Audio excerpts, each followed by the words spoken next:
ନା କରୁଛି ପ୍ରତି ସୋମବାର ଉପାସ ରହି ଆପଣଙ୍କୁ ପୂଜା କରୁଛି। କେବେ ମୋ ଡାକ ଶୁଣିବେ ପ୍ରଭୁ?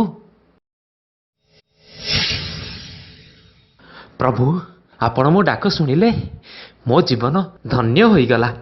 ନାଇଁ ବତ୍ସ, ମୁଁ ତୁମ ବ୍ରତ ଉପବାସରେ ସନ୍ତୁଷ୍ଟ ନୁହେଁ। ତୁମେ ଭୁଲ ଉପବାସ ପାଳୁଛ।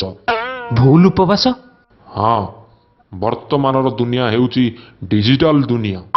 ତେଣୁ ତୁମକୁ ଭୋଜନ ଉପବାସ ସହିତ ଡିଜିଟାଲ ଉପବାସ ମଧ୍ୟ ରଖିବାକୁ ପଡ଼ିବ। ତେବେ ଯାଇ ମୁଁ ସନ୍ତୁଷ୍ଟ ହେବି। ଡିଜିଟାଲ ଉପବାସ? ସେଇଟା କେମିତି ପାଳିବି ପ୍ରଭୁ? ପ୍ରତି ସୋମବାର ଇଣ୍ଟରନେଟ୍ ବନ୍ଦ କରିବ। ମଙ୍ଗଳବାର ହ୍ୱାଟ୍ସଆପ୍ ବନ୍ଦ କରିବ। ବୁଧବାର ଫେସବୁକ୍ ବନ୍ଦ କରିବ। ଗୁରୁବାର କଲ୍ କରିବା ବନ୍ଦ କରିବ। ଶୁକ୍ରବାର ମୋବାଇଲ ବନ୍ଦ କରିବ। ଶନିବାର ୟୁଟ୍ୟୁବ୍ ବନ୍ଦ କରିବ ଓ ରବିବାର ଇଲେକ୍ଟ୍ରିସିଟି ବନ୍ଦ କରିବ। ତେବେ ଯାଇ ମୁଁ ସନ୍ତୁଷ୍ଟ ହେବି। ହେ ପ୍ରଭୁ, ଏହା ତ ଅତ୍ୟନ୍ତ କଷ୍ଟକର। ଖାଦ୍ୟ ବିନା ସିନା 7 ଦିନ ବଞ୍ଚି ହବ, କିନ୍ତୁ ଏସବୁ ବିନା କ'ଣ ବଞ୍ଚି ହବ?